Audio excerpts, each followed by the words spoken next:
Hey, Andrea, welcome to the Wine After Work podcast. Hi, Bryce. Lovely to meet you, and thank you for having me on. You as well. I love your accent. Andrea's coming to us from Australia. It's night her time and morning here. So you might have wine. I do not. It's too early. And I'm at work. I got sparkling water, which All is right, that works. that Keeps you works. hydrated. Yeah, Awesome. Well, nature's champagne. there you go. I like it. Well, I'm so glad you're here. We're going to talk all things social impact Yeah, focus. You're the founder of All Things Social Impact. So tell us about your mission and what kind of strategies you provide to businesses and professionals and how you got into this. yeah. Where did I start? Should I start from where I got into this? Because I Yeah. didn't. Start from the I didn't beginning.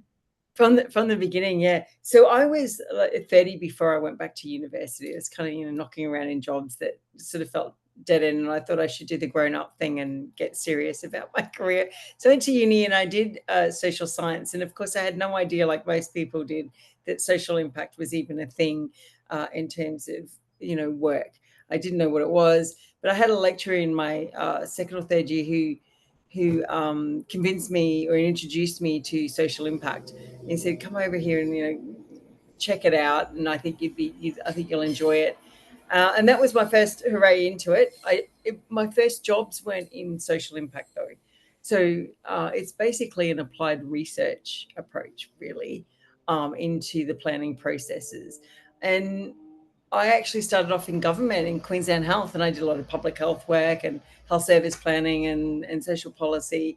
And then when I finally got back into social impact, I did a little bit when I was in working on oil and gas projects in Queensland in the Okay. boom, things were kind of booming, doing well. I started my own business, and then the global financial crisis hit, and Mm, that took everyone out. But then I that did was find, 2008. yeah, US 2008.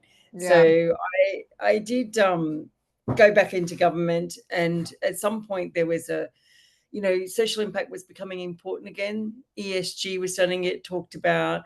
It was the transition into renewables. So coal was unpopular. Living here in Queensland, which is a coal mining state, Mm, had projects being,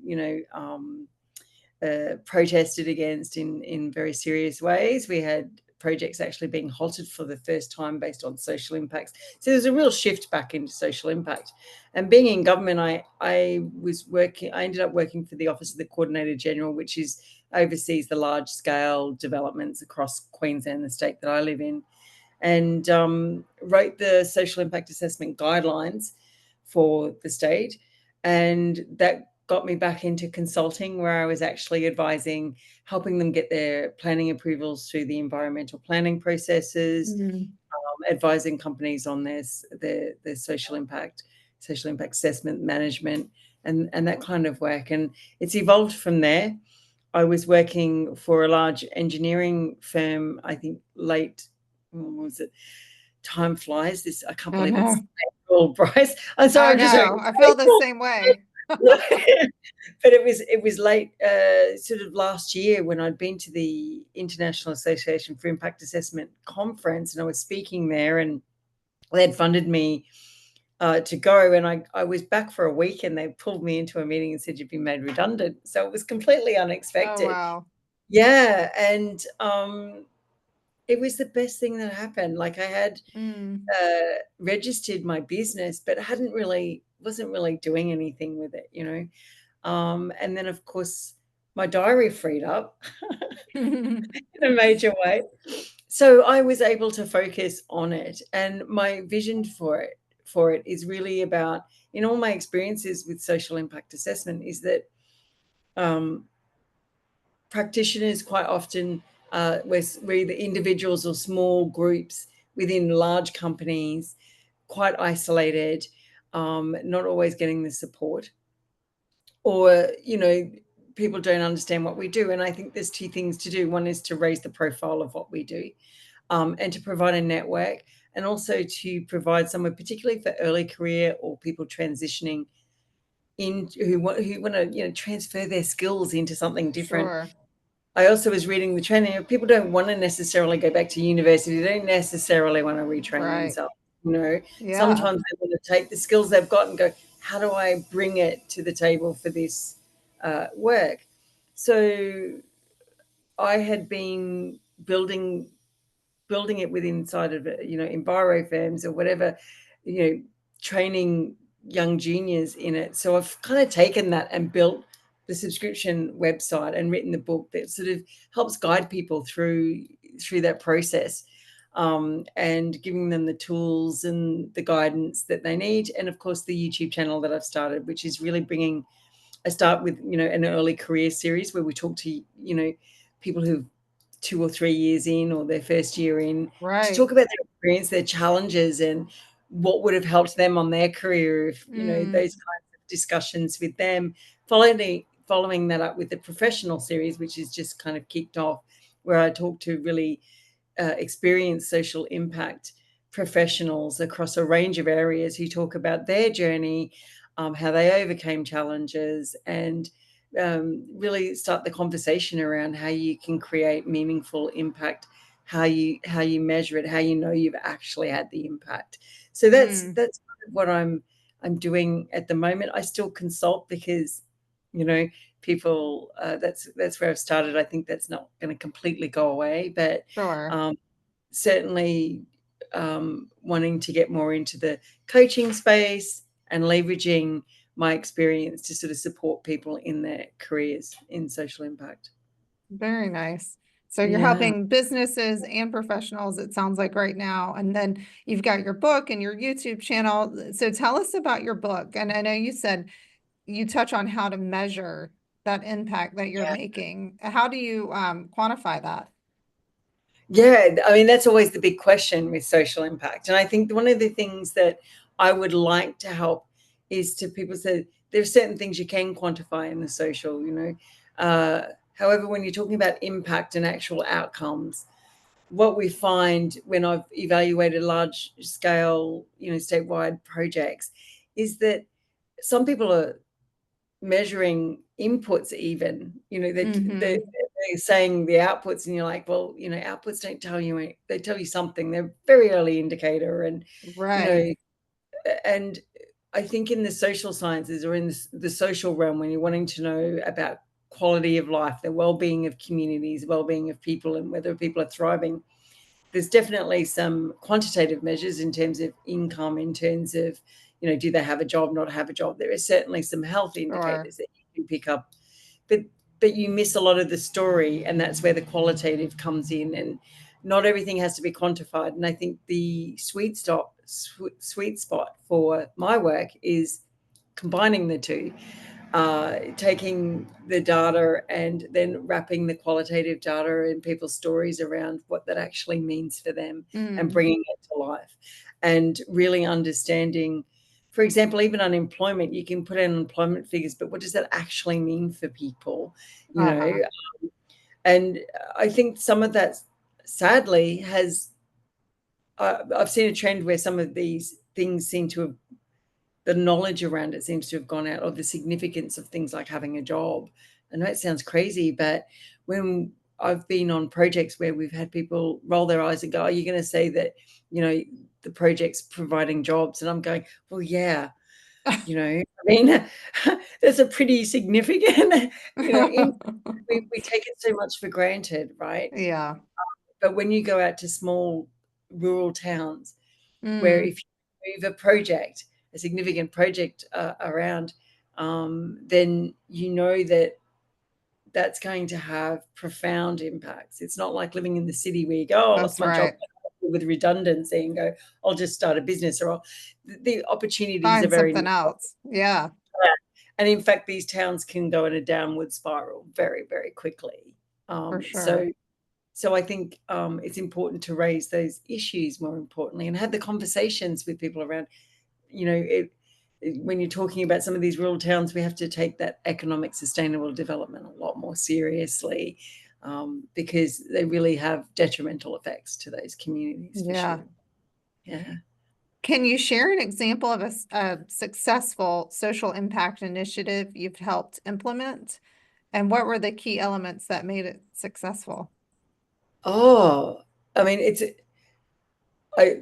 there's been a couple. Where do I think? I mean, one of my favorite jobs in working with having impact in a community was working with refugees, and it was right back when I Mm, first started working in my career, and it was we have what we call an integrated humanitarian settlement strategy here, and it was a pilot program at the time, and we settled the first Sudanese refugees into Australia. There were 11 men arrived, and we had to place wow. them in the house. I mean, obviously, some of them the English was okay, but some of them had poor English. Mm, They really knew nothing. They'd been in refugee camps for a long time, so um, it was an extremely rewarding experience to do that, and it's immediate feedback, that kind of work, that and building the mechanisms in place, and that was extremely successful, from the small activity level, as in the day to day, where you would engage with something, and the next day you'd come up and they'd come back and tell you how they're off doing it on their own, so that capability, capacity building was right. really almost a immediate response. And then there was the longer term, like 12 months later, you're going, they don't need us at all, they're not coming in the office, they don't need us to help them, they're off and running. So there was some Mm, really quick, rapid kind of feedback loop in terms of uh, the positive impact you were having on those individuals. But then there was projects that I've done that are, for example, we're working on a gold mine out in far west New South Wales, and there was concerns in the community when we went in. They didn't have a great relationship. There was it's kind of one of those declining communities, and mm, they were bringing fly in, fly out workforces, which had upset the community. They had concerns about potential for lead in the wow. Yeah. community as well, and so when I started with them, I just sort of had to win the trust of the client first, but I managed to get them to trust me and say, look, you just need to we just need to address the lead issue, and we need to have a budget in case there is lead. Like, we need to know that we can Right. address it. So I managed to get them to trust me with a really large budget, on the That's promise that great. we won't use it unless we have to, right? And the other one was the workforce camp, and getting them to take that seriously. Like, how do we get the workforce um, giving back to the community, and not just flying in, flying out, and not Right. contributing to the local community. Now, with the lead, we actually managed to, I went around and spoke to all the stakeholders, the teachers, the parents, and identified all the areas that they had concerns about, where Mm, children's playgrounds, school areas, sure. local farming. And we made sure that we took samples from each and every of the locations that the community gave us.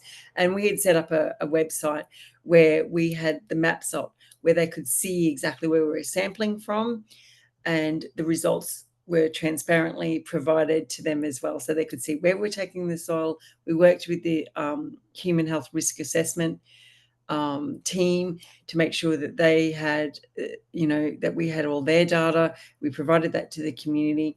And luckily enough, that the other thing that we managed to do was address some of the air quality concerns. There was an air vent that the community felt was too close to the Mm, town. And, again, it's a client's willingness to take advice and to want to do the right thing. They relocated so they went back and worked with the engineers and redesigned it and moved the air vent so that wow. so these combination of factors actually really managed to build a better relationship. So they started off with a not so great relationship with the community to a far better, Mm, improved one, that's and that's really wonderful. a lot higher Yeah, level of trust. you're mitigating a lot of things and a lot of people and emotions. It's a lot Yeah. to coordinate. And we did that through the approvals process, the social impact assessment, because we adopted that kind of co-design. We're like, where can we tweak the design? What can we do? And the design wasn't just of the project, it was even of the environmental impact statement process. It was like, Right. where, let the community tell us where where they've got concerns, and let's adjust where we take our samples from, even if technically and with all your knowledge you think that that's probably not the case. Let's do it because they're concerned about it. So when we Mm, put the community at the center of it, we included them in the design, that's and when awesome. we heard them, listened to them, and showed them that we heard them, and shared those responses transparently, we really managed to shift that Mm, relationship community and build a lot of trust. And nothing's always perfect. You can never keep everyone sure. happy, but there was definitely, it was really rewarding to be in that process and have the trust of the client that will work with you, to work with the community to get a really good outcome that's happy for everybody. Yeah, Yeah, that's a huge that win. was a nice one. Yeah. Yeah, Well, yeah. I'd love to talk a little bit more about your YouTube channel as well. You're discussing career challenges with early career professionals. So I'm curious, what common themes do you notice among those conversations with the early career folks? Yeah, I think in my space, and I don't know if it's unique to my space, but I think people coming out of university quite often don't know where the job opportunities are. They Mm, they don't know what they need to do. They're not armed for, necessarily the job interviews. They're not necessarily knowing right. where they can find the jobs. Some of them don't know what their degree will allow them to do. So a common question for me is like, oh, what is that? And it resonates with me because I'm like, well, I was exactly like that when I left uni. Like, Right. what jobs do I do? Like, I got a degree. I didn't even know what I social didn't impact, know either. I mean, I just you had a know? business management degree and I was like, I have no idea. I'm gonna figure it out, but I don't know. Yeah, yeah. And I think that a lot of them are also, I guess, we've had COVID, so they're in a really unique Yeah, situation where um, they're at home, and their supervisors might also be at home, or maybe they're in the office sometimes, but then they're also really busy. So I think there's a lot of this feeling like, how do I apply what I learned in the workplace? Where do I even right. find these opportunities? But I think there's also a like, how do I network? That's a common one. How do I network? How do I find out, who I should be talking to, and how do Mm, I get a mentor? And so there are some common threads, for yeah. sure. I think the networking's a big one. A lot of them Yep. are, surprisingly, then they're not on LinkedIn as much as I think a lot of people would Oh, think. wow. Yeah, because a lot of them say to me like, it's tentatively, and I find this even when I because I do a lot of mentoring through the mentor programs, and quite often I have to encourage them, get on LinkedIn. Let's work through getting you a profile.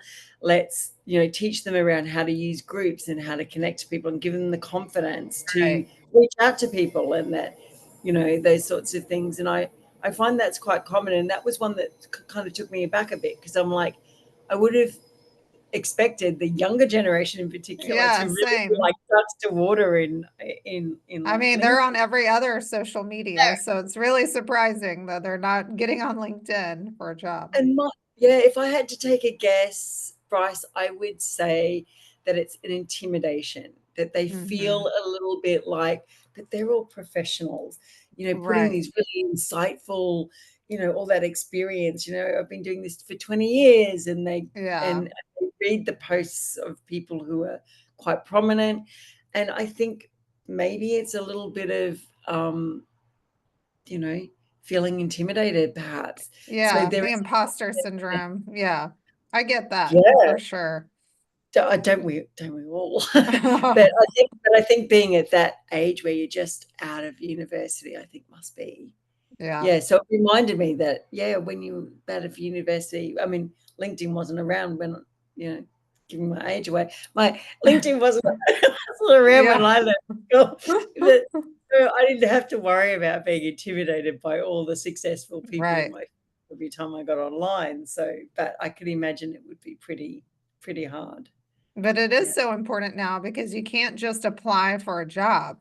I mean, that's almost impossible to do. You really have to lean into your network and connect with people on LinkedIn and then in real, real life face to face as well. Yeah, and that's what I tell them. And like, if you can get on LinkedIn, it's like, don't think of it like seek. It's not like seek. It's think of it like a networking Right. arrangement, Yep. and then let them get to know you. And people like to work with people they know. And the Yeah. other thing I find quite common is to encourage the early career people to be a bit bold. Like, don't be afraid to approach somebody and ask them and let them know. I said, because if you look at it from the other person's perspective, if someone reached out to me and was proactive, I mean, I'd be kind of impressed with that. Even if I didn't have something, I might sort of keep them in mind, though, if I hear about something else, or, or an opportunity does come out. So there's something Yeah. to be said for approaching people, for sure.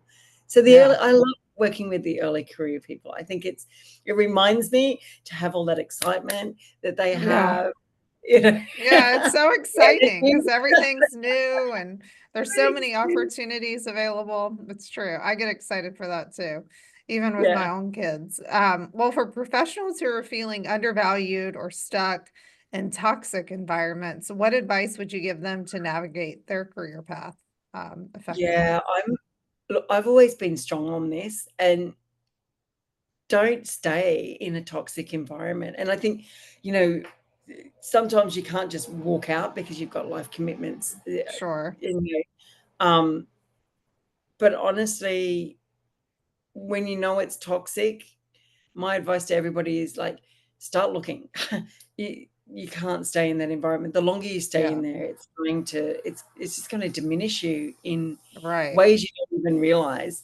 And I think we've all probably been, unfortunately, they're too common, is one thing I'd say.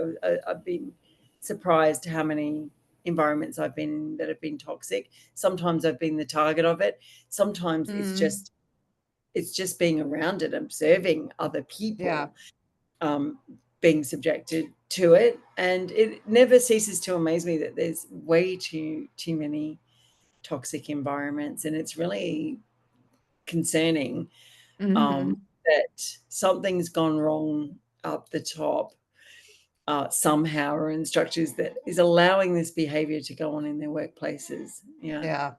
Yeah. Walking past that behavior. Yeah. Yeah. I mean, I've definitely worked in an environment like that before. That was toxic. And then I moved to working from home, so I didn't really have to deal with it, but the people in the office did. And I felt Mm. bad for them, because I know they were putting up with a lot. It was kind of a golden handcuff situation where they wouldn't leave because the money was too good, but the environment was terrible. And Yeah. I remember just kind of mentoring one of the younger guys that worked for us. I'm like, he was so happy because he was doing better and he was making great money for the first time in his life. I was like, that's amazing, but there's still more out there. And you can find a company where you can do that and be treated with respect. Yeah. Yeah. But you have to believe that first before you're willing Well, to it's make a just, change. it is. And also, there's personalities that come into it, isn't it, Bryce? Like, Yeah, some people are not confrontational. They struggle with confrontation. I know yeah, it's taken me a long time to get to the point where I'm bold me enough to too. call it. But I know for a lot of time I put up with a lot of rubbish from people, probably not just in the work, but even in personal life, where, Sure. Yeah, I don't like to argue. I like to confrontation. I'd rather walk away from it, or tolerate it, and neither of those things are actually really useful. right. So, I understand why people stay in Yeah, those places. yeah, me But too. my advice to them is, like, just, if you have to stay for whatever reason, finances, whatever, just on the side, like, do whatever you can to look for that Hmm. place to leave. And if you can afford to, you know, I don't like to tell people to just leave a job, because, Jump ship. Yeah. I well, agree. but Like yeah, finding a job is easier when you're in a job as well. for sure. You don't want that added stress of having no income and looking for a job. That's tough. Like, employment's kind of important. We're talking about that Yes. we started, like employment's important. Yeah. It is. Well, how can individuals and businesses embed social responsibility into their operations to drive that long-term value? I think that's probably one of the tougher ones. I think companies are really good at doing it internally. Well, Mm, the healthy ones, the ones that want to sure. do it. Really good, they're really good at sort of, making sure that they um, create environments that are inclusive and they do all these policies. I think where they struggle sometimes is the outward stuff. So the supply chain's not always right. And Mm, and that's kind of an understandable thing in some regards, yeah. because we're trying to build a business, reducing costs is temptation. And if you can, but if you're not mindful of reducing your cost, but also making sure at the other end that you're not exploiting somebody who's vulnerable and disadvantaged. But, there's those kinds of things. There is also even just the community that you work for, and it's moving it beyond PR exercises and grant funding. So I work with some Mhm. mining companies around grant funding, and I say to them, like, even governments shouldn't be doing grant funding, because most of the Mhm. time it's like, what are you, like, it's a revolving door and you don't know whether or Right. not achieving outcomes. You have no idea, what you're funding and whether they've been successful.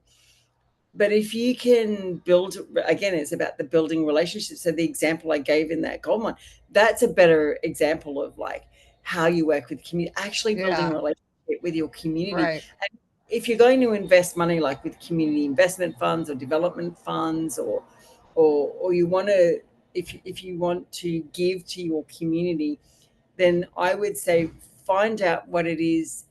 There's two ways to do it. One is find out what it is, the impact you're having on your community that may be negative, and work with your community to address those in a really positive way, which is the example we gave earlier. The Yeah. other one, the other one is to find out not what you think the community's issues are, but based on a bit of data, along with talking to the people in the community, and go, what's important to you? What would really shift the quality of your life? Or is there an issue? Is it health related? Is it whatever? And then invest in that. And I Mm, use the word invest on purpose, because we use granting or procurement or buying or purchasing. But if you invest, everyone knows what that means. If you invest, there's a positive return on that. There's an expectation that we're going to get something good out of it. So I like to say community investment, like invest in your communities that you're working yeah. with, and do it Yeah, with that's intent. great. Do it with intent. Mm. Yeah. And then before we wrap up, I'd love to ask what trends you see emerging in the field of social impact, and how do you think professionals prepare for them? Yeah. You know, I, it has changed a lot since I started. There's always things you can go, they're pretty much the same, but the focus on ESG and the S in ESG. And now you've got Donald Trump coming in, who's also sort of like wanting to trim down on the green. We've had the Hmm. advance to, there's been so many changes. And I think keeping your finger on the pulse is always something that struggles with any industry. But with the social impact, I think, we've got the AI, we've got so many things coming in, and it's like, how do you leverage these things to do your job better? I think there's that's coming in.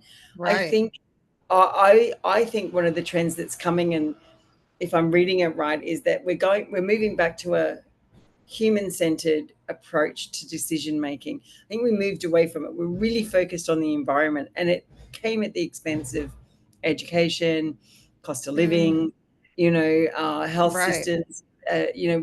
Health systems are suffering, and I think there's an awareness now that is it sustainable in a community sense, in a people focused sense, and I'd like to think that we're shifting back to that human centered approach.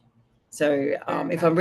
if I'm reading it right, there's a little bit of a human centered way forward, and I think it still needs to be balanced with the care for the planet and the care for the other things. But I think we do need to focus back on people, because there's Yeah. a lot of people falling short in Mm, getting more vulnerable, the increase in mental health, the increase in depression and anxiety, and right.